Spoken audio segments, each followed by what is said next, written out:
Hello everyone, start करते हैं अपनी आज की क्लास। अज असी 9th क्लास का जो 5th चैप्टर है इंट्रोडक्शन यूक्लिड्स ज्योमेट्री दी एक्सरसाइज 5.1 डिस्कस करेंगे। चलो स्टार्ट करते हैं अपनी आज की क्लास। आप एक्सरसाइज डिस्कस करने तो पहला साडे कोल एक्सरसाइज नाल रिलेटेड कुछ एक्सियोम्स ने एंड कुछ पोस्टुलेट ने, पहला असी वो डिस्कस करांगे। ठीक है जी। सब तो पहला हैगा एक्सियोम्स। एक्सियोम्स की हुंदे ने applicable every part of mathematics. जो एक्सियोम हुंदे ने वो मैथमेटिक्स के हर पार्ट के उपर अप्लाई हुंदे ने। जिवें असीं कह सकते हैं कि जिहड़े एक्सियोम्स हुंदे आ वो स्टैटिक्स ते, ट्रिग्नोमैट्री ते, अलजबरा ते, ज्योमैट्री ते, मैथमेटिक्स के हर पार्ट के उपर जिहड़े हैगे एक्सियोम्स अप्लाई हुंदे आ। ते इस जिहड़ा हैगा साडे कोल postulate apply only on geometry. जिहड़े पोस्टुलेट हुंदे आ सिर्फ कली ज्योमैट्री ते अप्लाई हुंदे आ, मैथमेटिक्स और किसी पार्ट के उपर अप्लाई नहीं हुंदी। ठीक है जी। अगर असीं गल करिए एक्सियोम्स दी, एक्सियोम जिहड़े हुंदे आ काउंटिंग दे विच 7 हुंदे आ एंड जो पोस्टुलेट हुंदे आ काउंटिंग दे विच 6 हुंदे सॉरी 5 हुंदे आ। ठीक है जी। जिहड़े साडे कोले पोस्टुलेट हुंदे आ काउंटिंग दे विच 5 हुंदे आ। असीं हुण सब तो पहला गल करांगे एक्सियोम्स दी, 1 बाय 1 जो साडे कोले 7 एक्सियोम ने, पहला असीं उन्हां नूं डिस्कस करांगे। साडे कोल सब तो पहला एक्सियोम हैगा, देखो की कह रहे ने फर्स्ट एक्सियोम दे विच कहंदे things which are equal to the same thing are equal to one another.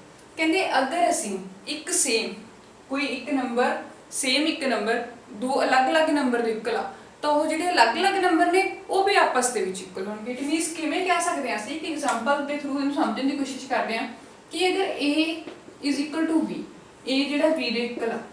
ठीक है जी। A is equal to B है and B is equal to C है। ठीक है जी। And B is equal to C है तो की होगा अपने कोले A is equal to C दे होगा। देखो इत्थे जिहड़ा B है वो A दे भी इक्वल है एंड B है जिहड़ा वो C दे भी इक्वल है। कि अगर कोई दो चीज़ां दे अलग सेम थिंग्स, ठीक है, दो अलग अलग चीज़ां दे इक्वल आ तो जिहड़ियां अलग अलग असीं लईआं ने वो भी आपस दे विच इक्वल होणगीआं। होर किवें समझ सकदे हां एक एग्जांपल दे नाल कि सपोज कर लो तुहाडे कोले 3 नेम ने। ठीक है जी। 3 नेम ने रमन, अमन। ठीक है जी। रमन एंड अमन दोनों की एज इक्वल। ठीक है जी। रमन इक्वल टू कि अमन है, दोनों की एज इक्वल।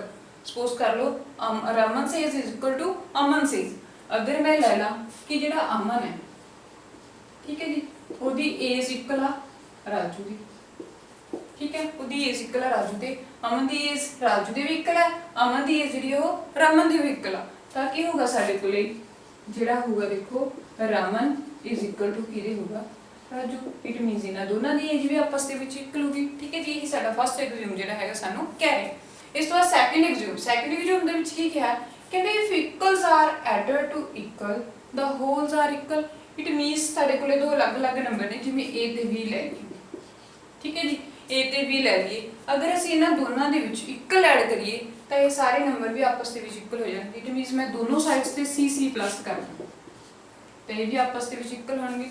देखो एक एग्जांपल ले ली कि मेरे को एक नंबर 2 है, 2 दे इक्वल आ। अगर मैं 2 दे विच दोनों साइड्स ते 1 ऐड करदा, ठीक है जी, लेफ्ट हैंड साइड ते एंड राइट हैंड साइड ते दोनों तो 1 ऐड करदा तो मेरे को रिजल्ट क्या होगा 3 is equal to 3। It means मेरा होल भी इक्वल हो गया। ठीक है जी। इसी साडा सेकंड एक्सियोम हो गया। थर्ड एक्सियोम की कह रहे हैं कहंदे if equal are subtracted from equals the remainders are equal. ठीक है जी। ਹੁਣ ਜਿਵੇਂ ਆਪਾਂ ਸਬਟ੍ਰੈਕਟ ਦੀ ਗੱਲ ਕਰੀ ਸੀ ਸੇਮ ਆਪਣੇ ਕੋਲੇ ਐਡੀਸ਼ਨ ਦੀ ਗੱਲ ਕਰੀ ਸੀ। ਠੀਕ ਹੈ ਜੀ। ਸੇਮ ਆਪਣੇ ਕੋਲੇ ਸਬਟ੍ਰੈਕਸ਼ਨ कि अगर साढ़े को दो नंबर ने a is equal to b, ठीक है जी, असी इन्हां दोनों के विचों c c माइनस करता तो साढ़े को जो रिमाइंडर आऊगा वो क्या होगा इक्वल। ठीक है। जिवें असीं लै ली कि मेरे को 3 इज इक्वल टू 3 है एंड मैं 3 दोनों के विचों 1 1 माइनस कर रही हूँ। 3 minus 1 is equal to 3 minus 1 तो मेरे को रिजल्ट क्या होगा 2 इज इक्वल टू 2। कि मेरी जो रिमाइंडर आऊगा वो मेरे को की होगा इक्वल। ठीक है जी। इस तो बाद है नेक्स्ट फोर्थ एक्सियोम। देखो फोर्थ एक्सियोम की कह रहे हैं कहते things which coincide with one another are equal to one another. ठीक है जी। दो अगर अलग अलग चीज़ां आपस दे विच इक्वल होणगियां तो खुद ही इक्वल होणगियां। इट मीनस जिवें असीं लै लईए कि साडे कोले सेम रेडियस है। ठीक है। सेम रेडियस का कोई सर्कल है, एक मैं ये वाला सर्कल ड्रॉ किया, सेम रेडियस का मैं एक होर सर्कल ड्रॉ कर लिया। ठीक है जी। दोनों मैं अलग अलग सर्कल जो ड्रॉ कर लिया बट मेरा रेडियस की है सेम, तो इट मीनस ये कि होणगे आपस दे विच भी इक्वल होणगे। ठीक है जी। यही साडा जिहड़ा हैगा फोर्थ एक्सियोम कह रहे हैं। हुण आपां नैक्सट जो 3 एक्सियोम रह गए वो डिस्कस करते हैं। नैक्सट अपने कोल हैगा फिफ्थ एग्जाम देखो, फिफ्थ एग्जाम की कह रहे हैं कहते the whole is greater than the part. कहते जो पूरा ਹੁੰਦਾ ਹੈ ਉਹ ਅਗਰ ਅਸੀਂ ਉਹਦੀ ਪਾਰਟਸ ਕਰ ਦਈਏ ਤਾਂ ਉਹ ਹਮੇਸ਼ਾ ਕੀ ਹੁੰਦਾ, ਜਿਹੜਾ ਹੋਲ ਹੁੰਦਾ ਉਹ ਗ੍ਰੇਟਰ ਹੁੰਦਾ। ਆਪਾਂ ਇੱਕ ਐਗਜ਼ਾਮਪਲ ਦੇ ਥਰੂ ਸਮਝਦੇ ਹਾਂ। ਜਿਵੇਂ ਕਿ ਅਸੀਂ ਕਹਿ ਲਈਏ ਇਸ ਐਗਜ਼ਾਮ ਦਾ ਮੀਨਿੰਗ ਕੀ ਆ। ਸਪੋਜ਼ ਕਰ ਲਓ ਤੁਹਾਡੇ ਕੋਲ ਕੋਈ ਡਰਮ ਆ, ਠੀਕ ਹੈ ਜੀ, ਇਹ ਵਾਲਾ ਡਰਮ ਹੈ। ਇਸ ਡਰਮ ਦੇ ਵਿੱਚ 100 ਲੀਟਰ ਜਿਹੜਾ ਹੈਗਾ 100 ਲੀਟਰ ਵਾਟਰ ਹੈ, ठीक है जी। इस ड्रम ਦੇ ਵਿੱਚ 100 ਲੀਟਰ ਵਾਟਰ ਹੈ, ठीक है। अगर मैं 100 ਲੀਟਰ ਦੇ ਵਿੱਚੋਂ 50 ਲੀਟਰ ਅਲੱਗ ਕਰ ਲਾਂ, ठीक है जी, ਐਂਡ 25 ਲੀਟਰ ਕਿਸੇ ਹੋਰ ਡਰਮ ਦੇ ਵਿੱਚ ਫਿਲ ਕਰ ਲਾਂ, ਤਾਂ ਹਮੇਸ਼ਾ ਜਿਹੜਾ ਮੇਰੇ ਕੋਲ ਹੋਊਗਾ ਇਹ ਵਾਲੇ ਡਰਮ ਹੋਣਗੇ, ठीक है जी। 50 ਲੀਟਰ ਦਾ ਡਰਮ ਹੋ ਗਿਆ, 25 ਲੀਟਰ ਦਾ ਡਰਮ ਹੋ ਗਿਆ, ਇਹ ਜਿਹੜਾ ਪੂਰਾ ਹੋਲ ਹੈ, ठीक है जी। ਹੋਲ ਹਮੇਸ਼ਾ ਇਹਨਾਂ ਨਾਲੋਂ ਕੀ ਹੋਊਗਾ, ग्रेटर होगा। इट मीनस ਅਸੀਂ ਕੀ ਕਹਿ ਸਕਦੇ ਹਾਂ ਕਿ 100 ਲੀਟਰ ਵਾਲਾ ਜੋ ਡਰਮ ਹੈ, ठीक है जी, ਉਹ ਹਮੇਸ਼ਾ ਕਿਹਦੇ ਨਾਲ ग्रेटर ਹੋਗਾ, 50 ਲੀਟਰ ਵਾਲੇ ਨਾਲੋਂ, ਐਂਡ 100 ਲੀਟਰ ग्रेटर ਹੋਗਾ 25 ਲੀਟਰ ਵਾਲੇ ਨਾਲੋਂ, ठीक है जी।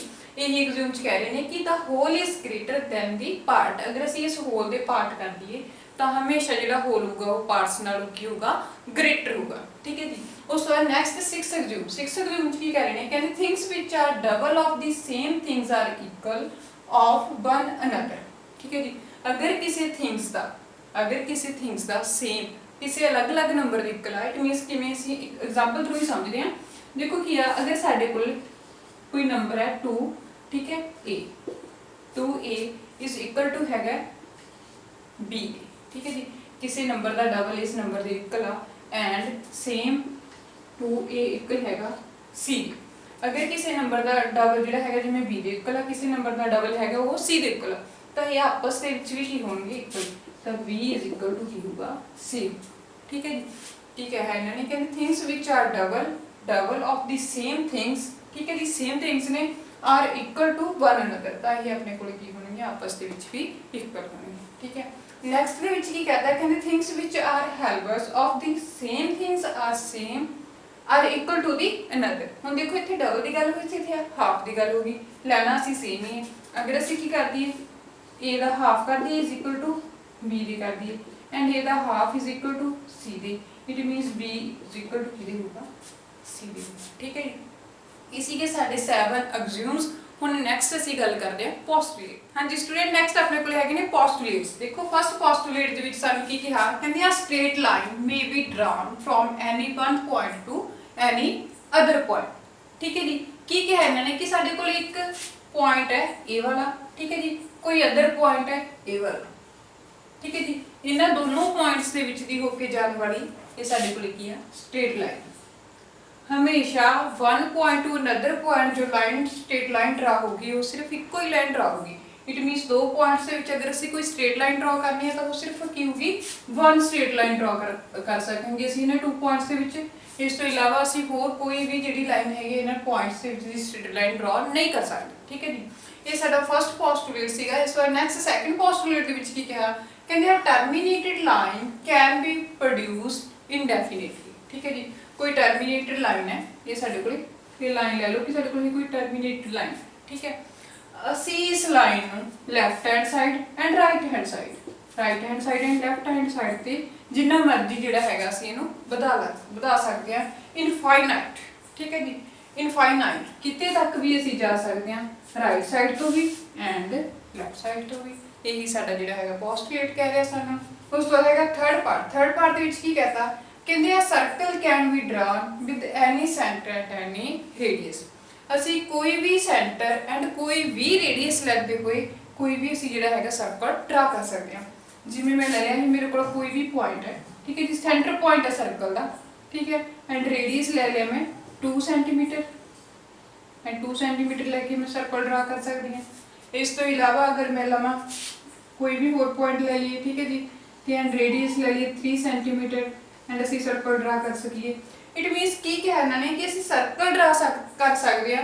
ਸਰਕਲ ਕਿਵੇਂ ਡਰਾ ਸਕਦੇ ਹਾਂ, ਡਰਾ ਕਰ ਸਕਦੇ ਹਾਂ, ਕੋਈ ਵੀ ਅਸੀਂ ਸੈਂਟਰ ਲੈ ਸਕਦੇ ਹਾਂ ਐਂਡ ਕੋਈ ਵੀ ਰੇਡੀਅਸ ਲੈ ਕੇ ਅਸੀਂ ਸਰਕਲ ਡਰਾ ਕਰ ਸਕਦੇ ਹਾਂ। ਜਾਂ ਹੋਰ ਕੀ ਹੋ ਸਕਦਾ ਹੈ ਕਿ ਸਾਡੇ ਕੋਲ ਇੱਕੋ ਪੁਆਇੰਟ ਹੈ ਸੈਂਟਰ, ਇਹਦੇ ਤੇ ਅਸੀਂ ਪਹਿਲਾਂ ਸਰਕਲ ਡਰਾ ਕੀਤਾ 2 ਸੈਂਟੀਮੀਟਰ ਰੇਡੀਅਸ ਦਾ, ਫਿਰ 3 ਸੈਂਟੀਮੀਟਰ ਦਾ, फिर 4 सेंटीमीटर का। इट मीनस एक पॉइंट ਨੂੰ ਸੈਂਟਰ ਲੈਂਦੇ ਹੋਏ ਅਸੀਂ ਬਹੁਤ ਸਾਰੇ ਜਿਹੜੇ ਹੈਗੇ ਸਰਕਲ ਡਰਾ ਕਰ ਸਕਦੇ ਹਾਂ। ਬਹੁਤ ਸਾਰੇ ਸਰਕਲ ਡਰਾ ਕਰਨ ਲਈ ਸਾਨੂੰ ਕੀ ਚਾਹੀਦਾ ਹੈ, ਅਲੱਗ-ਅਲੱਗ ਰੇਡੀਅਸ ਚਾਹੀਦਾ ਹੈ। ਠੀਕ ਹੈ ਜੀ। ਹੁਣ ਇਸ ਤੋਂ ਬਾਅਦ ਹੈਗਾ next fourth postulate. Fourth postulate ਦੇ ਵਿੱਚ ਕੀ ਕਹਿੰਦਾ ਸਾਨੂੰ, ਕਹਿੰਦੇ all right angles are equal to one another. ਕਹਿੰਦੇ ਸਾਰੇ ਜਿਹੜੇ ਰਾਈਟ ਐਂਗਲ ਹੁੰਦੇ ਆ ਉਹ ਆਪਸ ਦੇ ਵਿੱਚ ਕੀ ਹੁੰਦੇ ਆ, ਇਕੁਅਲ ਹੁੰਦੇ ਆ। ਜਿਵੇਂ ਕਿ ਇਹ ਮੇਰੇ ਕੋਲ ਇੱਕ ਰਾਈਟ ਐਂਗਲ ਹੈ, ਠੀਕ ਹੈ ਜੀ, ਐਂਡ ਇਹ ਵਾਲਾ ਵੀ ਮੇਰੇ ਕੋਲ ਇੱਕ ਰਾइट एंगल है, एंड अगर मैं गल करा इस एंगल की, ये वाला भी मेरे को एक राइट एंगल है, तो ये सारे एंगल आपस के विच की होंगे, इक्वल होंगे। ठीक है जी। यही साडा पोस्टुलेट कह रहा है कि all are right angles are equal to one another. सारे एंगल आपस के विच की होंगे, इक्वल होंगे। ठीक है जी, राइट एंगल। इसी साडे फोर्थ पोस्टुलेट जो है नैक्सट फिफ्थ पोस्टुलेट की गल करते हैं। हाँ जी, नैक्सट अपने को आ गया फिफ्थ पोस्टुलेट। फिफ्थ पोस्टुलेट की कह रहे हैं, कहते if a straight line falling on two straight lines makes the anterior angles on the same sides of it taken together less than two right angles meet on that side on which the sum of angles is less than two right angles। देखो की कह रहे हैं कि साडे कोले दो straight line, एक स्ट्रेट लाइन जिहड़ी हैगी आ वो फॉल कर रही है। ठीक है जी। ये वाली टू लाइनस ने आपां डायग्राम दे नाल ही पढ़दे हैं की किहा सानू। ठीक है जी। अपने कोले टू लाइनस ने स्ट्रेट लाइनस, तो इन्हों ये वाली जी लाइन हैगी आप एक स्ट्रेट लाइन की हो रही है, इन्हों कट कर रही है। ठीक है जी। उस तो बाद की कहता है कि एंटीरियर के जो एंगल बन रहे हैं सेम साइड्स के, सेम साइड्स से देखो एंटीरियर एंगल विच वाले एंगल की गल करिए, सपोज कर लो ये वाला एंगल है, इन्हों असीं 1 लैट कर लेने, ये वाला एंगल 2 एंड ये वाला एंगल 3 एंड ये वाला एंगल 4। ठीक है जी। की कहा सी, कहते makes the interior angles on the same sides if taken together less than two right angle triangles meets the side. कहते हुण देखो जिहड़ियां स्ट्रेट लाइनस हुंदियां ने, ठीक है जी, स्ट्रेट लाइनस हुंदियां ने, वो उस स्ट्रेट लाइन के उपर विच सेम साइड ते जो एंगल बनदे उन्हां दा सम 180 डिग्री। ठीक है जी, 180 डिग्री हुंदा। हुण कहते जिहड़े भी एंगल, ठीक है जी, जिन्हां दा भी जिहड़ी साइड ते भी दो एंगल का जो सम होगा, जिवें असीं 1 + 2 करांगे, इधर 3 + 4 करांगे। ठीक है जी। इत्थे असीं 1 ते 2 नूं ऐड कीता, इधर 3 ते 4 नूं ऐड कीता। कहते जिस भी साइड का जो सम होगा वो की होगा, which the sum of angles is less than two right angles. It means की होगा 180 डिग्री तो लैस होगा। ठीक है जी। 180 डिग्री तो घट होगा वो वाली साइड्स जिहड़ियां लाइनस आपां अगे अगर इन्हां, ठीक है जी, अगे तक बढ़ा दिए तो ये वाली लाइनस किसी ना किसी पॉइंट पे जाके की करनी है, इंटरसैक्ट करनी है। ठीक है जी। जिस भी साइड्स का सम जिहड़ा होगा, एंगल्स का सम, सेम साइड वाले एंगल्स का सम 180 डिग्री तो लैस होगा। ठीक है जी। वो साइड वाली अगर असीं लाइनस नूं अगे तक जिहड़ा हैगा बढ़ा दिए तो किसी ना किसी पॉइंट पे जाके की करनी है, इंटरसैक्ट करनी है। यही साडा जिहड़ा हैगा पोस्टुलेट सानूं कहते। ठीक है जी। इस साडे एक्सियोम्स एंड पोस्टुलेट ਹੁਣ ਅਸੀਂ डिस्कस करते हैं साडी एक्सरसाइज 5.1। हाँ जी, नैक्सट अपने को है एक्सरसाइज 5.1 का फर्स्ट सम। देखो की कह रहे हैं फर्स्ट सम दे विच, कहंदे which of the following statements are true and which are false, give reason for your answer. कहते जो भी सानूं स्टेटमेंट्स दित्तियां होईयां ने, ठीक है जी, उन्हां दे विचों किहड़ियां स्टेटमेंट्स ट्रू ने, सही ने, एंड किहड़ियां स्टेटमेंट्स फॉल्स ने, गलत ने, असीं चैक करना है, एंड क्यों गलत ने असीं वो रीजन भी देना है। ठीक है जी। ਹੁਣ देखो फर्स्ट पार्ट ਦੇ ਵਿੱਚ ਸਾਨੂੰ कहता है, कहते only one line can pass through a single point. कहते एक पॉइंट ਦੇ ਵਿੱਚ सिर्फ ਇੱਕੋ ਹੀ स्ट्रेट लाइन ਜਿਹੜੀ ਹੈਗੀ ਉਹ पास कर सकती है एक पॉइंट ਦੇ ਵਿੱਚ। देखो ये ਸਾਡੇ ਕੋਲ ਇੱਕ वन पॉइंट है, ठीक है जी, एक पॉइंट है। ਹੁਣ अगर ਅਸੀਂ चेक करिए ये वाली लाइन, ये वाली लाइन, ये वाली लाइन, ये वाली लाइन, ਅਸੀਂ ਇੱਕ पॉइंट ਦੇ ਵਿੱਚ ਕਿੰਨੀਆਂ ਸਾਰੀਆਂ ਲਾਈਨਸ ਡਰਾ ਕਰ ਸਕਦੇ ਹਾਂ। ठीक है जी। काउंटिंग ही नहीं, ਅਸੀਂ ਇੱਕ ਪੁਆਇੰਟ ਦੇ ਵਿੱਚ ਬਹੁਤ ਸਾਰੀਆਂ ਜਿਹੜੀਆਂ ਹੈਗੀਆਂ ਨੇ ਸਾਡੀਆਂ ਜਿਹੜੀਆਂ ਲਾਈਨਸ ਨੇ ਉਹ ਅਸੀਂ ਡਰਾ ਕਰ ਸਕਦੇ ਹਾਂ। ਬਟ ਇਹਨਾਂ ਨੇ ਕੀ ਹੈ, ਕਹਿੰਦੇ only one line can pass through a single point, ਵੀ ਇੱਕ ਸਾਡੇ ਕੋਲ ਸਿੰਗਲ ਪੁਆਇੰਟ ਹੈ, ਇਸ ਪੁਆਇੰਟ ਦੇ ਵਿੱਚ ਸਿਰਫ ਇੱਕੋ ਹੀ ਲਾਈਨ ਡਰਾ ਹੋਊਗੀ। नो, क्योंकि इस पॉइंट ਦੇ ਵਿੱਚ ਅਸੀਂ ਬਹੁਤ ਸਾਰੀਆਂ ਜਿਹੜੀਆਂ ਲਾਈਨ ਨੇ ਉਹ ਡਰਾ ਕਰ ਸਕਦੇ ਹਾਂ। ਇਟ ਵੀ ਸਾਡੀ ਜਿਹੜੀ ਸਟੇਟਮੈਂਟ ਹੈ ਉਹ ਕੀ ਹੋਗੀ, ਫਾਲਸ ਹੋਗੀ। क्यों फॉल्स होगी, because infinitely mind lines can pass through a single point. असीं एक पॉइंट दे विचों बहुत सारियां जिहड़ियां लाइन्स ने वो पास करवा सकते हैं। ठीक है जी। इस तो बाद हैगा अपने कोल नैक्सट सैकेंड पार्ट दे विच की कहता, कहंदे there are an infinite number of lines which passes through two distant points. दो अलग-अलग पॉइंट ने, ठीक है जी, एक ये वाला पॉइंट हो गया एंड एक ये वाला पॉइंट हो गया। कहते इस टू पॉइंट्स के विचों असीं बहुत सारियां लाइन पास करा सकते हैं। दो अलग-अलग पॉइंट भी, इन्हां दे विचों तो सिर्फ इक्को ही लाइन पास होगी। ਅਸੀਂ फस्ट पोस्टुलेट पढ़िया सी जो ये पढ़िया सीगा कि दो साडे कोल अलग-अलग पॉइंट ने, उन्हां दे विचों सिर्फ एक स्ट्रेट लाइन जिहड़ी है वो ड्रा होगी। ठीक है जी, हुण एक तो इलावा होर लाइन तो कोई बन ही नहीं सकदी इन्हां विच। ठीक है, इट मीनस साडे कोले जिहड़ा सैकेंड पार्ट आ वो भी की हो गया, फॉल्स हो गया। इट मीनस की रिजल्ट आ गया साडे कोले, बिकॉज जिहड़ा हैगा only a single line pass through आ टू डिस्टिंक्ट पॉइंट। दो अलग-अलग पॉइंट्स दे विचों असीं सिर्फ इक्को ही लाइन जिहड़ी हैगी आ पास करवा सकदे हां। इन्होंने इनफाइनाइट कहा सी तो अपनी स्टेटमेंट जी है वो रॉन्ग होगी। इस तो आएगा थर्ड पार्ट। थर्ड पार्ट के विच की कहता कहते हैं terminated line can be produce indefinitely on both sides. ਅਸੀਂ भी नहीं पढ़ के हटे हैं कि साडे कोल टर्मिनेटिंग लाइन है कोई। ठीक है जी, ਅਸੀਂ ਇਹਨੂੰ दोनों साइड्स से कित्थे तक भी ਵਧਾ ਸਕਦੇ ਹਾਂ। अनकाउंटेबल है ये। ठीक है जी, ਅਸੀਂ ਇਹਨੂੰ काउंट नहीं कर सकते, जिन्ना चाहे ਅਸੀਂ लेफ्ट साइड तो ਵਧਾ ਸਕਦੇ ਹਾਂ, जिन्ना चाहिए ਅਸੀਂ राइट साइड तो ਇਹਨੂੰ ਜਿਹੜਾ ਹੈਗਾ ਇਨਕਰੀਜ਼ ਕਰ ਸਕਦੇ ਅੱਗੇ। ਤਾਂ ਇਟ ਮੀਨਸ ਜਿਹੜੀ ਇਹ ਵਾਲੀ ਸਟੇਟਮੈਂਟ ਉਹ ਸਾਡੇ ਕੋਲ ਕੀ ਹੋਊਗੀ, ਟਰੂ। ਠੀਕ ਹੈ, ਅਸੀਂ ਫਸਟ ਥਰਡ ਆਪਣੇ ਕੋਲੇ ਫਸਟ 3 ਪਾਰਟਸ ਅੱਗੇ ਆਪਾਂ ਨੈਕਸਟ ਪਾਰਟਸ ਦੀ ਗੱਲ ਕਰਦੇ ਫਸਟ ਕੁਐਸਚਨ ਦੇ। ਹਾਂਜੀ, ਨੈਕਸਟ ਆਪਣੇ ਕੋਲ ਹੈਗਾ ਫਸਟ ਕੁਐਸਚਨ ਦਾ ਫੋਰਥ ਪਾਰਟ। ਦੇਖੋ ਫੋਰਥ ਪਾਰਟ 'ਚ ਕੀ ਕਹਿ ਰਹੇ ਨੇ, ਕਹਿੰਦੇ two circles are equal then their radius are equal. ਕਹਿੰਦੇ ਅਗਰ ਦੋ ਸਰਕਲ ਕਦੋਂ ਇਕੁਅਲ ਹੋਣਗੇ, ਜੇਕਰ ਉਹਨਾਂ ਦਾ ਰੇਡੀਅਸ ਆਪਸ ਦੇ ਵਿੱਚ ਇਕੁਅਲ ਹੋਊਗਾ। ਠੀਕ ਹੈ ਜੀ, ਅਸੀਂ ਰੇਡੀਅਸ ਲੈ ਰਹੇ ਹਾਂ 2 ਸੈਂਟੀਮੀਟਰ एंड 2 सेंटीमीटर। ਅਸੀਂ सर्कल ड्रॉ करते हैं। ठीक है जी, 2 सेंटीमीटर रेडियस नाल सेम। अगर ਅਸੀਂ देखिए तो जो भी साडे कोल ए वाला सर्कल एंड ए वाला सर्कल, जिन्ना एरिया ए वाला सर्कल ले रहा है उन्ना एरिया ए वाला सर्कल ले रहा है। इट मीनस जिहड़ा साडा एरिया है एरिया वो डिपेंड करता साडे रेडियस ते। ठीक है जी, जिन्ना रेडियस होगा उन्ना ही एरिया होगा। इन्होंने की कहता है कि 2 circles are equal then their radius are equal. अगर कहते उन्होंने रेडियस इक्वल होगा तो सर्कल भी आपस इक्वल होंगे। ठीक है जी, एरिया हमेशा किते डिपेंड करूगा, रेडियस ते। ठीक है जी, रेडियस इक्वल होंगे तो सारे सर्कल भी आपस दे विच इक्वल हो ही जाएंगे, उन्हां दा एरिया आपस दे विच की हो जाऊगा, इक्वल हो जाऊगा। ठीक है जी, तो साडी जिहड़ी स्टेटमेंट है वो ट्रू है। क्यों ट्रू है? Because area depends on radius of the circle, क्योंकि जिहड़ा एरिया हैगा वो डिपेंड करता है सर्कल के रेडियस पे। ठीक है जी, क्योंकि जो ਅਸੀਂ 2-2 सेंटीमीटर वाले रेडियस लैके सर्कल ड्रॉ करांगे तो ये जिन्ना एरिया ए वाला सर्कल जिहड़ा हैगा लऊगा सेम एरिया ए वाला सर्कल लऊगा। ठीक है जी, उस तो हैगा नेक्स्ट अपने कोल फिफ्थ दे विच की कहता कहंदे इन फिगर आपां नूं फिगर देती if AB is equal to PQ दे। अगर AB is equal to PQ दे है and PQ is equal to XY दे है, कहंदे then AB is equal to XY होगा। ठीक है जी, ये भी ਅਸੀਂ ਐਗਜ਼ੂਮ ਦੇ ਵਿੱਚ ਪੜਿਆ ਸੀਗਾ कि अगर दो ਜਿਹੜੇ ਹੈਗੇ एक सेम ਜਿਹੜਾ सेम पॉइंट दो अलग-अलग पॉइंट्स इक्वल है तो ਜਿਹੜੇ अलग-अलग पॉइंट्स ने वो भी आपस ਦੇ ਵਿੱਚ इक्वल हो जाएंगे। ठीक है जी, ਅਸੀਂ पढ़िया सी assume कि अगर A is equal to B है एंड ਜਿਹੜਾ ਹੈਗਾ B is equal to C है, ਜਿਹੜਾ B ਆ ਉਹ A ਦੇ ਵੀ ਇਕੁਅਲ ਹੈ ਐਂਡ B ਜਿਹੜਾ ਹੈਗਾ ਉਹ C ਦੇ ਵੀ ਇਕੁਅਲ ਆ, ਤਾਂ ਸਾਡੇ ਕੋਲ ਕੀ ਸੀਗਾ A is equal to C। ਇਹੀ ਐਗਜ਼ੂਮ ਦੇ ਵਿੱਚ ਪੜਿਆ ਸੀ। यही कंडीशन सानू ये कह रहे हैं कि अगर ए बी लाइन जी हैगी वो पी क्यू लाइन के इक्वल आ एंड पी क्यू लाइन जी हैगी वो एक्स वाई लाइन के इक्वल आ, तो अपने को जी ए बी है इक्वल होगी एक्स वाई की। ठीक है जी, तो सारी स्टेटमेंट जी हैगी वो ट्रू है। क्यों ट्रू है? देखो why the assumes that if two things are equal to third then they are equal to each other. यही एग्ज्यूम पढ़िया सी। ठीक है जी, इसी साडा फर्स्ट क्वेश्चन। हुण आपां चलदे हां नैक्सट सैकंड क्वेश्चन।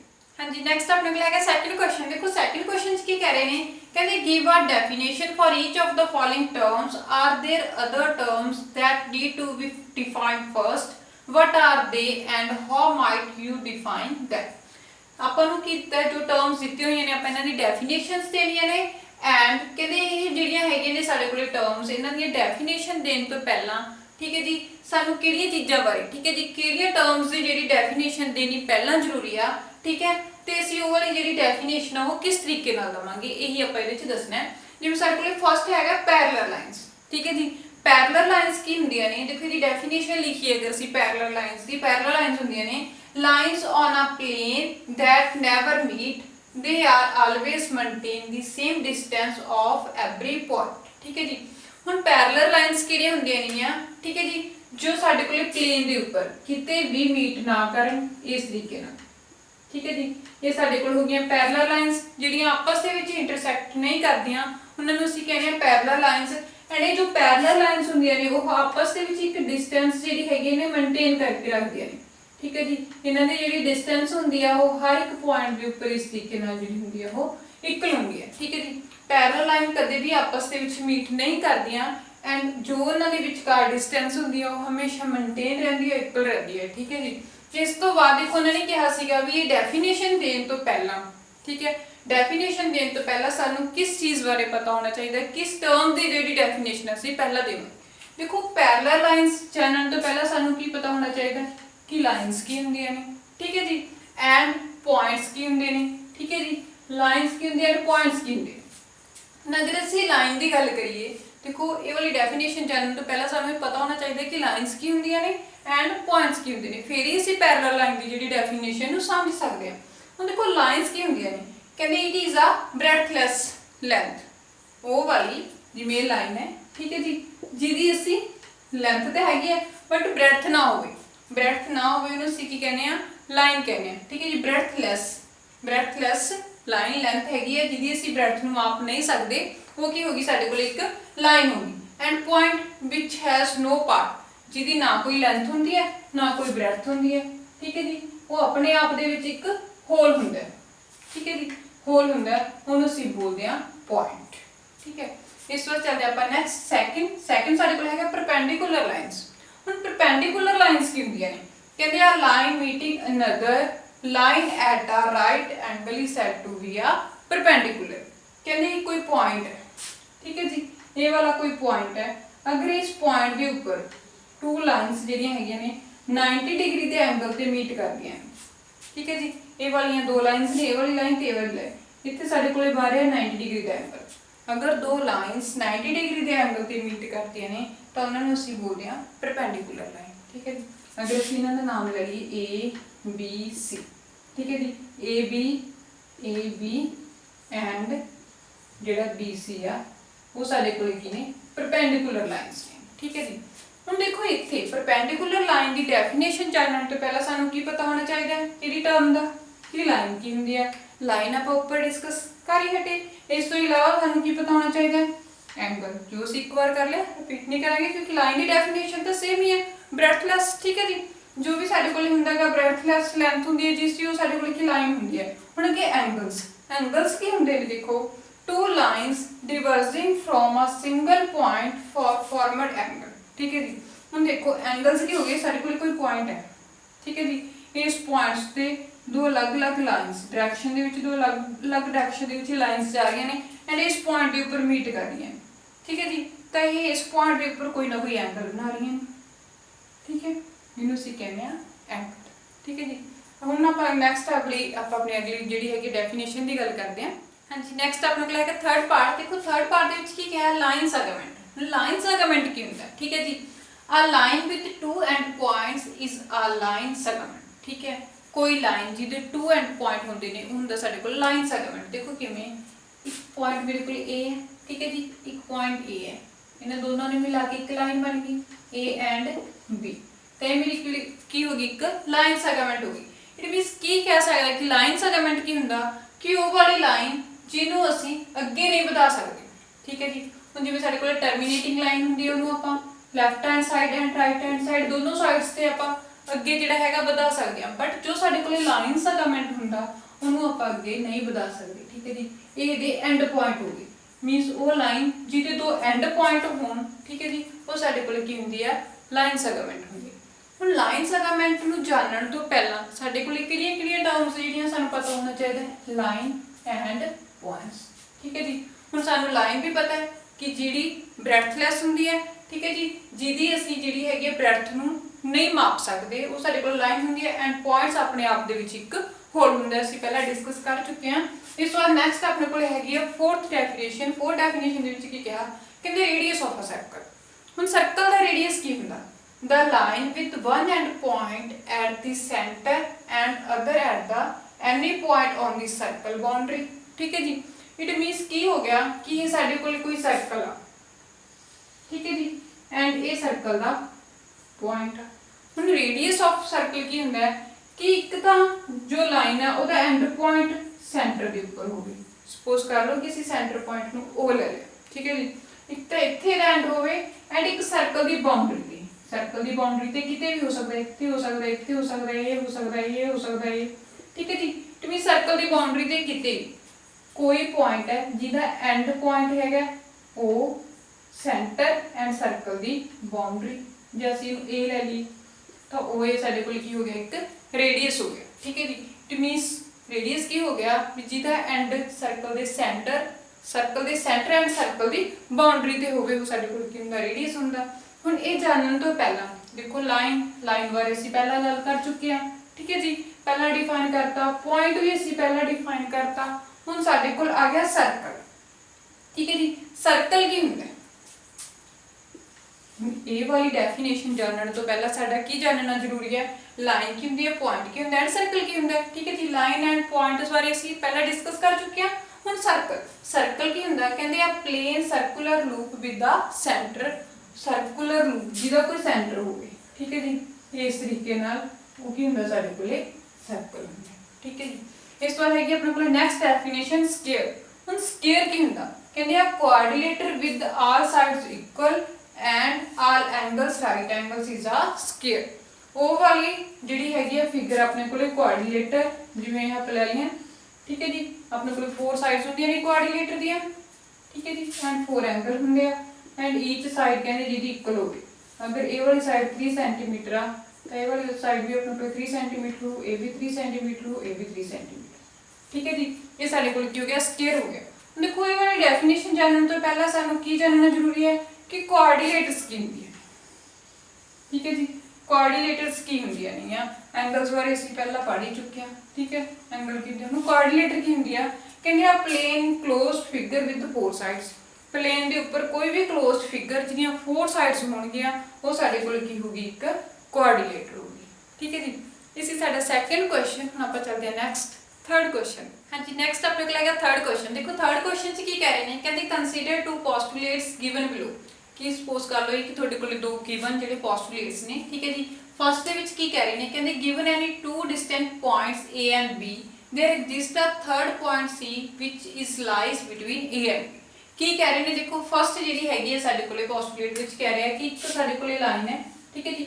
ਇਹ ਆਪਣੇ ਕੋਲੇ ਇਹਦੇ ਵਿੱਚ 2 ਪੁਆਇੰਟਸ ਨੇ A and B ਐਂਡ ਜੋ ਸਾਡੇ ਕੋਲੇ ਪੁਆਇੰਟ C ਹੈ, ਠੀਕ ਹੈ ਜੀ। ਪੁਆਇੰਟ C ਆ ਉਹ ਲਾਈ ਬਿਟਵੀਨ ਕਿਹਦੇ ਕਰ ਰਿਹਾ, A and B। A ਤੇ B ਦੇ ਵਿਚਕਾਰ ਜੋ ਉਹ ਲਾਈ ਕਰ ਰਿਹਾ, ਇਹ ਆਪਣੇ ਕੋਲੇ ਕੀ ਹੋ ਗਿਆ, C ਪੁਆਇੰਟ, ਠੀਕ ਹੈ ਜੀ। ਇਹ ਸਾਡਾ ਫਸਟ ਪੋਸਟੂਲੇਟ ਕਹਿ ਰਿਹਾ। ਸੈਕੰਡ ਦੇ ਵਿੱਚ ਸਾਨੂੰ ਕੀ ਕਿਹਾ, ਕਹਿੰਦੇ there exist at least 3 points that are not on the same line, ਠੀਕ ਹੈ ਜੀ। ਕਹਿੰਦੇ ਆਪਣੇ ਕੋਲੇ 3 ਪੁਆਇੰਟਸ ਨੇ, 3 ਪੁਆਇੰਟਸ ਨੇ, ਜਿਵੇਂ ਅਸੀਂ ਲੈ ਲਏ A ਤੇ B।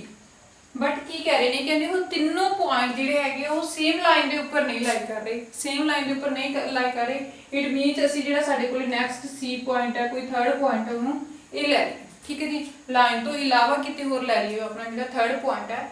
ਉਸ ਤੋਂ ਬਾਅਦ ਦੇਖੋ ਸਾਨੂੰ ਕੁਐਸਚਨ ਕੀ ਪੁੱਛੇ ਨੇ, ਇਹਨਾਂ ਦੋਨੋਂ ਪੋਸਟੂਲੇਟਸ ਜੋ ਹੈਗੇ ਨੇ ਉਹਨਾਂ ਨਾਲ ਰਿਲੇਟਡ ਸਾਨੂੰ ਕੁਐਸਚਨ ਕੀ ਪੁੱਛ ਰਹੇ ਨੇ, ਉਹ ਕਹਿੰਦੇ do these postulates contain any undefined terms. ਕਹਿੰਦੇ ਜੋ ਵੀ ਇਹ ਆਪਾਂ ਨੂੰ ਪੋਸਟੂਲੇਟਸ ਦਿੱਤੇ ਹੋਏ ਨੇ ਕਿ ਇਹਦੇ ਵਿੱਚ ਕੁਝ ਅਨਡਿਫਾਈਨਡ ਜਿਹੜੀਆਂ ਟਰਮਸ ਹੈਗੀਆਂ ਨੇ। ਤਾਂ ਦੇਖੋ ਹੁਣ ਅਨਡਿਫਾਈਨਡ ਟਰਮ ਕੀ ਹੋ ਗਈਆਂ, ਟਰਮਸ ਕੀ ਹੋ ਗਈਆਂ, ਪੁਆਇੰਟ। ਸਾਨੂੰ ਪੁਆਇੰਟ ਦੀ ਕੋਈ ਐਕਸਪਲੇਨੇਸ਼ਨ ਨਹੀਂ ਦਿੱਤੀ, ਠੀਕ ਹੈ ਜੀ। ਇਸ ਤੋਂ ਇਲਾਵਾ ਦੇਖੋ ਸਾਡੇ ਕੋਲ ਹੋਰ ਇਹਦੇ ਵਿੱਚ ਕੀ ਆ ਜਾਊਗਾ, ਪੁਆਇੰਟਸ ਤੋਂ ਇਲਾਵਾ ਆਪਾਂ ਨੂੰ ਕਿਹਦਾ ਜਿਹੜਾ ਹੈਗਾ ਜ਼ਿਕਰ ਨਹੀਂ ਕੀਤਾ ਹੈਗਾ। ਇਹਦੇ ਵਿੱਚ ਅਨਡਿਫਾਈਨਡ ਟਰਮ ਹੋਰ ਕਿਹੜੀ ਹੈਗੀ ਹੈ, ਲਾਈਨ ਆ ਗਈ, ਠੀਕ ਹੈ ਜੀ। ਪੁਆਇੰਟ ਹੋ ਗਿਆ, ਲਾਈਨ ਬਾਰੇ ਜਾਣਨਾ ਜ਼ਰੂਰੀ ਹੈ। ਇਟ ਮੀਨਸ ਅਸੀਂ ਕੀ ਕਹਿ ਸਕਦੇ ਹਾਂਗੇ ਕਿ ਯੈਸ ਫਸਟ ਜਿਹੜਾ ਹੈਗਾ ਇੱਥੋਂ ਲੈ ਕੇ ਆਪਣੇ ਕੋਲ ਜਿਹੜਾ ਕੁਐਸਚਨ ਇਹ ਵਾਲਾ ਪੁੱਛਿਆ ਹੋਇਆ ਇਹਨਾਂ ਨੇ ਫਸਟ, ਇਹਦਾ ਆਨਸਰ ਕੀ ਆ ਗਿਆ, yes these postulates contain many undefined terms, ਠੀਕ ਹੈ ਜੀ। ਇਹਦੇ ਵਿੱਚ ਬਹੁਤ ਸਾਰੀਆਂ ਜਿਹੜੀਆਂ ਅਨਡਿਫਾਈਨਡ ਟਰਮਸ ਨੇ। ਫਸਟ ਪਾਰਟ ਦਾ ਆਨਸਰ ਹੋ ਗਿਆ। ਦੇਖੋ ਸੈਕੰਡ ਦੇ ਵਿੱਚ ਪੁੱਛਿਆ, ਕਹਿੰਦੇ ਆਰ ਥੀਸ ਪੋਸਟੂਲੇਟਸ ਕੰਸਿਸਟੈਂਟ, ਕੀ ਇਹ ਦੋਨੋਂ ਜਿਹੜੇ ਹੈਗੇ ਆ ਪੋਸਟੂਲੇਟ ਕੰਸਿਸਟੈਂਟ ਨੇ, ਠੀਕ ਹੈ ਜੀ। ਹਾਂ ਯੈਸ ਆ ਜਾਊਗਾ ਕਿਉਂਕਿ ਇਹ ਦੋਨੋਂ ਆਪਣੇ ਕੋਲੇ ਕੀ ਨੇ, ਕੰਸਿਸਟੈਂਟ ਨੇ। ਤਾਂ ਆਪਾਂ ਕੀ ਲਿਖਾਂਗੇ, ਯੈਸ these postulates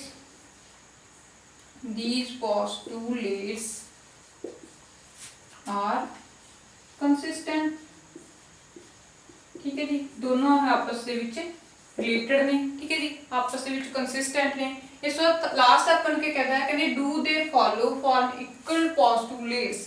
ਕਹਿੰਦੇ ਤੁਸੀਂ ਇਹਨਾਂ ਧਿਆਨ ਨਾਲ ਦੇਖੋ ਕਿ ਆਪਾਂ ਜੋ ਵੀ ਜਿਹੜੇ ਪੜ੍ਹੇ ਸੀਗੇ, ਠੀਕ ਹੈ, ਪੋਸਟੂਲੇਟ, ਕਿ ਇਹ ਜਿਹੜੇ ਵੀ ਪੋਸਟੂਲੇਟ ਦਿੱਤੇ ਹੋਏ ਨੇ ਉਹਨਾਂ ਨਾਲ ਕੋਈ ਵੀ ਪੋਸਟੂਲੇਟ ਇਕੁਅਲ ਪੋਸਟੂਲੇਟ ਜੋ ਪੜ੍ਹੇ ਸੀਗੇ ਉਹਨਾਂ ਨਾਲ ਕੋਈ ਰਿਲੇਟ ਕਰ ਰਿਹਾ। ਦੇਖੋ ਐਵੇਂ ਤਾਂ ਅਸੀਂ ਕੋਈ ਵੀ ਪੋਸਟੂਲੇਟ ਨਹੀਂ ਪੜ੍ਹਿਆ, ਠੀਕ ਹੈ ਜੀ, ਇਟ ਮੀਨ ਸਾਡਾ ਆਨਸਰ ਕੀ ਆ ਜਾਊਗਾ ਥਰਡ ਪਾਰਟ ਦਾ ਨੋ। ਦੇਖੋ ਇਹ ਕਿਹਨੂੰ ਫੋਲੋ ਕਰ ਰਹੇ ਨੇ, ਜੋ ਅਸੀਂ ਐਗਜ਼ਿਊਮਸ ਪੜ੍ਹੇ ਸੀ। ਪੋਸਟੂਲੇਟ ਤਾਂ ਕਿਸੇ ਨੂੰ ਨਹੀਂ ਫੋਲੋ ਕਰ ਰਹੇ, ਬਟ ਇਹ ਕਿਹਨੂੰ ਫੋਲੋ ਕਰ ਰਹੇ ਨੇ, ਐਗਜ਼ਿਊਮਸ ਨੂੰ ਫੋਲੋ ਕਰ ਰਹੇ ਨੇ, ਠੀਕ ਹੈ ਜੀ। ਐਗਜ਼ਿਊਮਸ ਅਸੀਂ ਇਹਨਾਂ ਨਾਲ ਦੇ ਪੜ੍ਹੇ ਸੀਗੇ, ਜਿਵੇਂ ਅਸੀਂ ਪੜ੍ਹੇ ਸੀਗਾ ਕਿ ਅਗਰ A B is equal to B C ਆ and B C is equal to ਆਪਣੇ ਕੋਲ ਕੀ ਹੈ, A B is equal to B C ਹੈ and B C is equal to ਕਿਹਦੇ ਹੈਗਾ ਆਪਣੇ ਕੋਲੇ ਏ ਸੀ ਦੇ, ਤਾਂ ਆਪਣੇ ਕੋਲੇ ਏ ਬੀ ਜਿਹੜਾ ਹੈਗਾ ਉਹ ਇਕੁਅਲ ਕਿਹਦੇ ਆਊਗਾ ਏ ਸੀ ਦੇ, ਠੀਕ ਹੈ ਜੀ। ਇਸ ਤਰੀਕੇ ਨਾਲ ਆਪਾਂ ਜਿਹੜੇ ਹੈਗੇ ਸੀ ਪੋਸਟੂਲੇਟ ਪੜ੍ਹੇ ਸੀਗੇ, it means A is equal to B and B is equal to C, ਤਾਂ ਆਪਣੇ ਕੋਲ A is equal to C ਸੀਗਾ, ਠੀਕ ਹੈ ਜੀ। ਇਸ ਤਰੀਕੇ ਨਾਲ ਪੜ੍ਹੇ ਸੀ। ਇਟ ਮੀਨ ਜੋ ਵੀ ਸਾਡੇ ਕੋਲ ਪੋਸਟੂਲੇਟ ਦਿੱਤੇ ਹੋਏ ਨੇ ਇਹ ਇਕੁਅਲ ਪੋਸਟੂਲੇਟਸ ਨੂੰ ਡਿਫਾਈਨ ਨਹੀਂ ਕਰ ਰਹੇ, ਬਟ ਇਹ ਕਿਹਨੂੰ ਡਿਫਾਈਨ ਕਰ ਰਹੇ ਨੇ, ਐਗਜ਼ਿਊਮਸ, ਠੀਕ ਹੈ ਜੀ। ਇਹ ਸੀ ਸਾਡਾ ਥਰਡ ਕੁਐਸਚਨ। ਹੁਣ ਆਪਾਂ ਚੱਲਦੇ ਹਾਂ ਨੈਕਸਟ फोर्थ क्वेश्चन। हाँ जी स्टूडेंट नेक्स्ट अपने को लेगा फोर्थ क्वेश्चन। देखो फोर्थ क्वेश्चन च की कह रहे हैं, कहते if a point C lies between two points A and B such that AC is equal to BC, then prove that AC is equal to 1/2 AB, explain by drawing the figure। ठीक है जी, सानू की कह रहे हैं कि A and B, ठीक है जी, A and B इहदे बिटवीन कोई पॉइंट हैगा C, ठीक है जी। यही क्या कि A and B they between point जिहड़ा हैगा C लाई कर रहा है एंड साडे कोल की गिवन आ, गिवन आपां नूं हैगा कि जिहड़ा A B A C is equal to किहदे आपां नूं देता सी बी दे। इट मीनस आ वाली जिहड़ी इन्नी लाइन है, ठीक है जी, इक्वल हैगी ये वाली इन्नी line A C is equal to किहदे देता सानूं सी बी दे। एंड असीं की प्रूफ करना है कि A C is equal to 1/2 A B, ठीक है जी, ये असीं प्रूफ करना है। अगर देखो अपने कोल पूरी लाइन ए बी, ठीक है जी, ए बी इनू सी की लिख सकते हैं ए बी। अगर मैं ए सी दे विच सी बी प्लस करदा तो पूरी अपने कोल की इक्वल आ जाऊगी ए बी दी। इट मीन जी ए बी नू की लिख सकते हैं A C N E plus N. जो N E plus N E करेंगे तो अपने कोल सारी पूरी बन जूगी, ठीक है जी, पूरी लाइन हो जूगी। इट मीनस की लिखांगे असीं ए सी प्लस सी बी। अगर असीं ए सी दे विच सी बी ऐड कर दिए तो किहदे इक्वल आ गया अपने कोल पूरी लाइन दे, ठीक है जी। इट मीनस की हो गया ये अपने को 2 सेंटीमीटर को ले 2 है, 2 प्लस करेंगे टोटल है अपने को 4, ठीक है। इस तरीके नाल कर सकते हैं ना पेन। इट मीनस 2 2 आप ऐड करता अपने को हो गया टोटल 4, टोटल 4 अपने को हो गया वो ए बी हो गया एंड ए सी 2 है एंड सी बी 2 है, ठीक है जी। हुण देखो इस तो बाद सानू गिवन हैगा कि A C is equal to C B. हुण असीं प्रूफ करना है A C is equal to 1/2 A B, ठीक है जी। तो असीं जो सी बी है सी बी की जगह पे ए सी पुट कर सकते हैं, ठीक है। तो कि लिखांगे C A B is equal to A C plus C B की जगह पे की लिखांगे C A B sorry A C. तो कि लिख सकते हैं A C is equal to C B की है साडे कोले गिवन, ठीक है जी।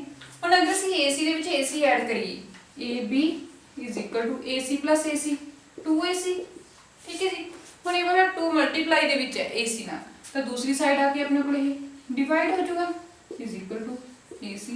तो असीं इहनूं किवें लिख सकते हैं A C is equal to 1/2 A B, ठीक है जी। यही असीं प्रूफ करना सीगा, हैंस दी प्रूफ, ठीक है जी। इसी साडा फोर्थ क्वेश्चन। हुण आपां चलदे हां next fifth question.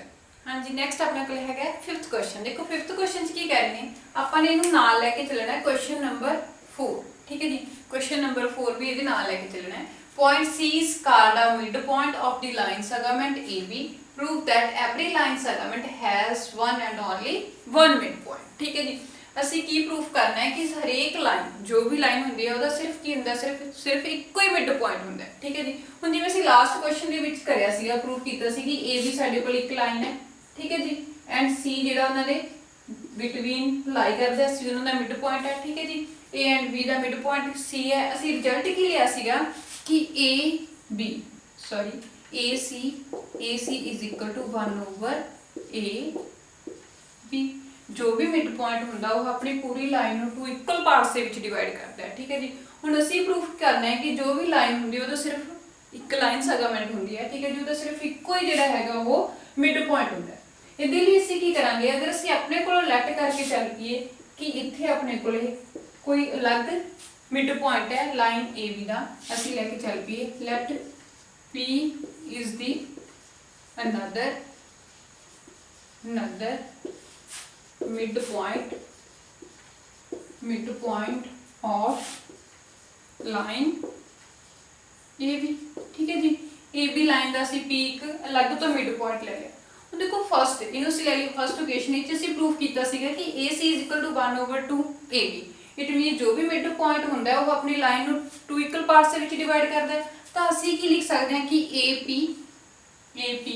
is equal to 1/2 पूरी AB ਦੇ, ठीक है जी, पूरी AB लाइन ਨੂੰ 2 ਇਕੁਅਲ ਪਾਰਟਸ ਦੇ ਵਿੱਚ ਡਿਵਾਈਡ ਕਰ ਰਹੇ, ਇਹਨੂੰ ਅਸੀਂ ਲੈ ਲਈਏ 0.2, ठीक है। ਹੁਣ ਇਹ ਆਪਣੇ ਕੋਲੇ ਟੂ ਇਕੁਏਸ਼ਨਸ ਬਣ ਗਈਆਂ from 1 and 2। ਅਗਰ ਅਸੀਂ 1 and 2 ਨੂੰ ਕੰਪੇਅਰ ਕਰੀਏ, ਦੇਖੋ ਆਪਣੇ ਕੋਲੇ ਜਿਹੜੀਆਂ ਹੈਗੀਆਂ ਨੇ ਰਾਈਟ ਸਾਈਡਸ ਇਕੁਅਲ ਆ ਰਹੀਆਂ ਨੇ, ਇਟ ਮੀਨਸ ਸਾਡੀਆਂ ਲੈਫਟ ਸਾਈਡ ਵੀ ਇਕੁਅਲ ਹੋਣਗੀਆਂ। from 1 and 2 ਤਾਂ ਕੀ ਆ ਜਾਊਗਾ ਸਾਡੇ ਕੋਲੇ AC is equal to AP ਦੇ, ਦੇਖੋ AC is equal to ਕਿਹਦੇ ਆ ਆਪਣੇ ਕੋਲੇ AP ਦੇ, AC is equal to ਕਿਹਦੇ ਆਪਣੇ ਕੋਲੇ AP ਦੇ। ਇਟ ਮੀਨਸ ਕੀ ਹੋ ਗਿਆ ਸਾਡੇ ਕੋਲੇ ਜਿਹੜੇ P and C ਨੇ, P and C ਕੀ ਹੋ ਗਏ ਕੰਸਾਈਡ, ਠੀਕ ਹੈ ਜੀ, ਕੰਸਾਈਡ ਹੋ ਗਏ। ਇਟ ਮੀਨਸ ਕੀ ਹੋ ਗਿਆ ਵੀ ਜਿਹੜਾ P and C ਹੈ ਉਹ ਆਪਣੇ ਕੋਲੇ ਕੀ ਹੋ ਗਿਆ ਇੱਕੋ ਹੀ ਪੁਆਇੰਟ ਹੈ, ਠੀਕ ਹੈ ਜੀ। P and C ਕੀ ਆਪਣੇ ਕੋਲੇ ਇੱਕੋ ਹੀ ਪੁਆਇੰਟ ਹੈ ਕਿਉਂਕਿ ਉਹ ਕੀ ਸੀਗਾ ਸਾਡੇ ਕੋਲੇ AC is equal to CB ਸੀ ਨਾ। ਹੁਣ ਆਪਣੇ ਕੋਲ ਕੀ ਆ ਗਿਆ ਇੱਥੇ AC is equal to AP। It means ਕੀ ਹੋ ਗਿਆ ਇਹ P ਜਿਹੜਾ ਹੈਗਾ P and C ਸਾਡੇ ਕੋਲੇ ਦੋ ਕੰਸਾਈਡ ਪੁਆਇੰਟ ਹੋ ਗਏ। ਇਟ ਮੀਨਸ ਕੀ ਹੋ ਗਿਆ ਅਸੀਂ ਕੀ ਕਹਾਂਗੇ ਵੀ ਇਹ ਦੋਨੋਂ ਪੁਆਇੰਟ ਜਿਹੜੇ ਹੈਗੇ ਇੱਕ ਦੂਸਰੇ ਦੇ ਉੱਪਰ ਹੀ ਹੈ। ਇਟ ਮੀਨਸ ਕਹਿ ਸਕਦੇ ਹਾਂ ਕਿ ਜਿਹੜਾ C ਪੁਆਇੰਟ ਹੈ ਉਹ P ਪੁਆਇੰਟ ਦੇ ਉੱਪਰ ਹੈ, ਜਿਹੜਾ P ਪੁਆਇੰਟ ਆ ਉਹ ਕੀ ਆ C ਪੁਆਇੰਟ ਦੇ ਉੱਪਰ ਹੈ, ਠੀਕ ਹੈ ਜੀ। ਇਹ ਅਸੀਂ ਪ੍ਰੂਫ ਕਰਨਾ ਸੀ ਕਿ ਹਰੇਕ ਲਾਈਨ ਜੋ ਹੁੰਦੀ ਆ ਲਾਈਨ ਸੈਗਮੈਂਟ ਹੁੰਦਾ ਉਹਦਾ ਸਿਰਫ ਓਨਲੀ ਵਨ ਜਿਹੜਾ ਹੈਗਾ ਮਿਡ ਪੁਆਇੰਟ ਹੁੰਦਾ, ਠੀਕ ਹੈ ਜੀ। ਇਹ ਸੀ ਸਾਡਾ 5th ਕੁਐਸਚਨ। ਹੁਣ ਆਪਾਂ ਚੱਲਦੇ ਹਾਂ ਨੈਕਸਟ 6th ਕੁਐਸਚਨ। ਹਾਂਜੀ ਸਟੂਡੈਂਟ ਨੈਕਸਟ ਆਪਣੇ ਕੋਲ ਹੈਗਾ 6th ਕੁਐਸਚਨ। ਦੇਖੋ 6th ਕੁਐਸਚਨ ਕੀ ਕਹਿ ਰਹੇ ਨੇ, ਕਹਿੰਦੇ ਇਨ ਫਿਗਰ ਆਪਾਂ ਨੂੰ ਫਿਗਰ ਦੇਤੀ, ਉਹ ਚ ਕਹਿ ਰਹੇ ਨੇ ਕਹਿੰਦੇ if AC is equal to BD, AC is equal to ਕਿਹਦੇ ਹੈ BD ਦੇ ਹੈ, ਠੀਕ ਹੈ ਜੀ। ਐਂਡ then prove that ਅਸੀਂ ਕੀ ਪ੍ਰੂਫ ਕਰਨਾ ਹੈ ਕਿ AB is equal to ਕਿਹਦੇ ਹੋਊਗੀ CD, ਇਹ ਅਸੀਂ ਪ੍ਰੂਫ ਕਰਨਾ ਹੈ, ਠੀਕ ਹੈ ਜੀ। ਸਾਨੂੰ ਗਿਵਨ ਦੇਤਾ ਕਿ AC is equal to BD ਹੈ ਐਂਡ ਅਸੀਂ ਕੀ ਪ੍ਰੂਫ ਕਰਨਾ ਹੈ ਕਿ AB ਲਾਈਨ ਜਿਹੜੀ ਹੈਗੀ ਆ ਉਹ ਕਿਹਦੇ ਇਕੁਅਲ ਆ CD ਲਾਈਨ ਦੀ, ਠੀਕ ਹੈ ਜੀ। ਅਗਰ ਅਸੀਂ ਲੈ ਕੇ ਚੱਲੀਏ AC, ठीक है, ये वाली एनी लाइन AC किहदे इक्वल आउगी, AC ਨੂੰ ਅਸੀਂ ਕੀ ਲਿਖ ਸਕਦੇ ਹਾਂ ਜੇ AC ਨੂੰ ਲਿਖੀਏ AB plus BC, it means any line ਦੇ ਵਿੱਚ ਅਸੀਂ ਅਗਰ ਆ ਵਾਲੀ ਐਨੀ ਲਾਈਨ ਐਡ ਕਰ ਦਈਏ ਤਾਂ ਆਪਣੇ ਕੋਲ ਟੋਟਲ ਕਿੰਨੀ ਬਣ ਜੂਗੀ AC ਲਾਈਨ ਬਣ ਜੂਗੀ ਨਾ। ਇਟ ਮੀਨਸ AC ਨੂੰ ਅਸੀਂ ਕੀ ਲਿਖਾਂਗੇ AB plus BC ਲਿਖ ਸਕਦੇ ਹਾਂ। ਇਹਨੂੰ ਇਕੁਏਸ਼ਨ ਅਸੀਂ 1 ਲੈਟ ਕਰ ਲਈਏ, ਠੀਕ ਹੈ ਜੀ। ਐਂਡ ਅਗਰ ਮੈਂ ਲੈ ਕੇ ਚੱਲਾਂ BD, ਇਹ ਵਾਲੀ ਐਨੀ ਲਈਏ ਤਾਂ ਦੇਖੋ ਇਹ ਵਾਲੀ डिस्टेंस एंड ਇਹ ਵਾਲੀ डिस्टेंस ਅਗਰ ਅਸੀਂ ਇਹਨਾਂ ਦੋਨਾਂ ਨੂੰ ਪਲੱਸ ਕਰ ਦਈਏ ਸਾਡੇ ਕੋਲ ਪੂਰੀ BD ਬਣ ਜੂਗੀ।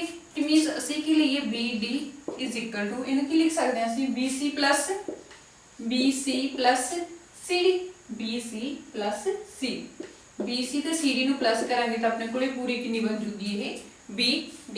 ਦੇਖੋ ਸਾਨੂੰ ਗਿਵਨ ਕੀ ਹੈ AC is equal to BD, ਇਹ ਆਪਣੇ ਕੋਲ ਗਿਵਨ ਆ, ਠੀਕ ਹੈ ਜੀ। एंड अगर मैं AC की जगह ते वाली वैल्यू पुट करना एंड BD की जगह ते वाली वैल्यू पुट करना, देखो AC की जगह ते की आ जाएगा अपने को हम आप लिखी है ना कि लिख सकते हैं AC ਨੂੰ AB plus BC। It means AC की जगह ते की आ जाएगा AB plus BC is equal to BD की जगह ते BC plus CD आ जाएगा, ठीक है जी। BD की जगह ते ਹੁਣ देखो ਦੋਨਾਂ ਚ ਆਪਣੇ ਕੋਲੇ BC ਪਿਆ, अगर मैं ਇਹ ਵਾਲੇ BC ਨੂੰ ਰਾਈਟ ਸਾਈਡ ਤੋਂ ਲੈਫਟ ਸਾਈਡ ਤੇ ਲੈ ਜਾਂਦਾ ਮੇਰੇ ਕੋਲ ਰਿਜ਼ਲਟ ਕੀ ਆਊਗਾ AB plus BC। ਹੁਣ ਇਹ ਜਿਹੜਾ BC ਹੈ ਮੇਰੇ ਕੋਲੇ ਪੋਜ਼ਿਟਿਵ ਆ, ਜਦੋਂ ਮੈਨੂੰ ਲੈਫਟ ਸਾਈਡ ਤੇ ਲੈ ਕੇ ਆਉਂਗੀ ਨੈਗੇਟਿਵ ਹੋ ਜਾਊਗਾ, ਠੀਕ ਹੈ ਜੀ। ਇਜ਼ ਇਕੁਅਲ ਟੂ CD ਰਹੇਗਾ। ਹੁਣ ਪੋਜ਼ਿਟਿਵ ਤੇ ਨੈਗੇਟਿਵ BC ਦੇ ਵਿੱਚੋਂ BC ਮਾਈਨਸ ਕਰਾਂਗੇ 0, ਇਟ ਮੀਨਸ ਕੈਂਸਲ ਹੋ ਗਏ। ਆਪਣੇ ਕੋਲ ਕੀ ਬਚਿਆ AB is equal to CD। ਦੇਖੋ ਇਹੀ ਅਸੀਂ ਪ੍ਰੂਫ ਕਰਨਾ ਸੀਗਾ। ਇਟ ਮੀਨਸ ਕੀ ਹੋਇਆ ਸਾਡਾ ਹੈਂਸ ਦੀ ਪ੍ਰੂਫ ਇਹੀ ਰਿਜ਼ਲਟ ਅਸੀਂ ਲੈ ਕੇ ਆਉਣਾ ਸੀਗਾ ਜੋ ਆਪਾਂ ਨੂੰ ਕਿਹਾ ਸੀ ਕਿ AB ਨੂੰ ਕਿਹਦੇ ਇਕੁਅਲ ਪ੍ਰੂਫ ਕਰੋ CD ਦੇ, ਤਾਂ ਆਪਣਾ ਰਿਜ਼ਲਟ ਵੀ ਕੀ ਆ ਗਿਆ AB is equal to C, ਠੀਕ ਹੈ ਜੀ। ਇਹ ਸੀ ਸਾਡਾ 6th ਕੁਐਸਚਨ। ਹੁਣ ਆਪਾਂ ਚੱਲਦੇ ਹਾਂ ਨੈਕਸਟ 7th ਕੁਐਸਚਨ। हाँ जी नेक्स्ट अपने को लगा 7th क्वेश्चन। देखो 7th क्वेश्चन च की कह रहे हैं कहते why is axiom 5 in the list of Euclid's axiom considered a universal truth. कहते जो साडे कोल एक्सियूम्स दी जिहड़ी लिस्ट दित्ती हुई है ਉਹਦੇ ਵਿੱਚ ਜਿਹੜਾ 5th एक्सियूम है ठीक है जी ਉਹਨੂੰ यूनिवर्सल ट्रुथ क्यों बोलते हैं ठीक है जी ਉਹ यूनिवर्सल ट्रुथ क्यों आ ਅੱਗੇ ਸਾਨੂੰ ਨੋਟ ਦਿੱਤਾ ਕਹਿੰਦੇ note that the question is not about 5th ਪੋਸਟੂਲੇਟ। ਕਹਿੰਦੇ ਇੱਥੇ ਐਗਜ਼ਿਊਮ ਦੀ ਗੱਲ ਹੋਈ ਹੈ 5th ਪੋਸਟੂਲੇਟ ਦੀ ਗੱਲ ਨਹੀਂ ਹੋਈ ਅਸੀਂ ਐਗਜ਼ਿਊਮ ਲੈਣਾ ਠੀਕ ਹੈ ਜੀ। ਹੁਣ ਅਸੀਂ ਜੋ ਐਗਜ਼ਿਊਮਸ ਪੜ੍ਹੇ ਸੀ ਸਟਾਰਟਿੰਗ ਦੇ ਵਿੱਚ ਇੰਟਰੋਡਕਸ਼ਨ ਦੇ ਵਿੱਚ ਜੋ ਐਗਜ਼ਿਊਮਸ ਪੜ੍ਹੇ ਸੀ ਉਹਨਾਂ ਦੇ ਵਿੱਚ 5th ਐਗਜ਼ਿਊਮ ਕੀ ਸੀਗਾ ਕਿ whole is always greater than its part. ਪਹਿਲਾਂ ਅਸੀਂ ਇਹੀ ਦੇਖ ਲਿਆ ਕਿ ਸਾਡੇ ਕੋਲ 5th ਐਗਜ਼ਿਊਮ ਕਿਹੜਾ 5th ਐਗਜ਼ਿਊਮ ਦੇ ਵਿੱਚ ਸਾਨੂੰ ਕੀ ਕਿਹਾ ਸੀ ਕਹਿੰਦੇ whole is always greater than its part कि जो पूरा हुंदा है वो की हुंदा है हमेशा अपने पार्ट्स नालों की हुंदा है हमेशा ग्रेटर हुंदा है। इट मीनस जिवें असीं एग्जांपल ਲਈ ਸੀ ਉੱਥੇ कि ਸਾਡੇ ਕੋਲੇ कोई ड्रम है ठीक है जी कोई ड्रम है ਉਹਦੇ ਵਿੱਚ 100 ਲੀਟਰ ਵਾਟਰ है ठीक है जी। ਇਸ ਵਾਟਰ ਦੇ ਵਿੱਚੋਂ ਅਸੀਂ ਵਾਟਰ ਲੈ ਕੇ ठीक है जी ਛੋਟੇ ਡਰਮਸ ਦੇ ਵਿੱਚ ਜਿਹੜਾ ਹੈਗਾ ਉਹ ਵਾਟਰ ਲੈ ਰਹੇ ਹਾਂ। ਇਟ ਮੀਨਸ ਹੁਣ 100 ਲੀਟਰ ਦੇ ਵਿੱਚੋਂ ਅਸੀਂ ਵਾਟਰ ਲਿਆ ठीक है वाटर लैके असी की करता 25 लीटर वाले ड्रम दे विच पाता ठीक है जी एंड होर कुछ वाटर लिया 50 लीटर वाले ड्रम दे विच पाता। इट मीनस की होगा साडे कोले पूरा की है 100 जो इहदे पार्ट बने ने वो हमेशा की होणगे ग्रेटर होणगे इहदे पार्ट्स नालों क्योंकि इहदा ही हिस्सा ना एक इहदे पार्ट्स ने निक्के निक्के ठीक है जी। जां असीं लै लई कि अपने कोल एक लाइन है ठीक है इस लाइन दे असीं 2-3 पार्ट कर लिए ये वाली बट हैगे तो ये इस लाइन के हिस्से ने। इट मीनस पूरी लाइन तो साडे कोले है ये जो भी पार्ट्स ने वो हमेशा की होणगे छोटे होणगे इहदे नाल। इट मीनस की कह सकते हैं कि ये यूनिवर्सल ट्रुथ है ट्रू है because part is include in the whole and never greater than the whole. कदे भी जिहड़े होल दे नाल पूरे दे नालों कदे भी ग्रेटर नहीं हो सकते जिहड़े पार्ट होणगे हमेशा की होणगे वो छोटे होणगे ठीक है। इसलिए की होगा ये जिहड़ा साडे कोले 5th एक्सियूम है एक यूनिवर्सल ट्रुथ है ठीक है जी। इसी अपनी अज दी क्लास जेकर तुहानूं सारी समझ लग गई तो मैनूं कमेंट बॉक्स विच कमेंट करके जरूर दस्सिओ। आपां मिलांगे अपने नैक्सट टॉपिक नाल तद तक लिए थैंक यू।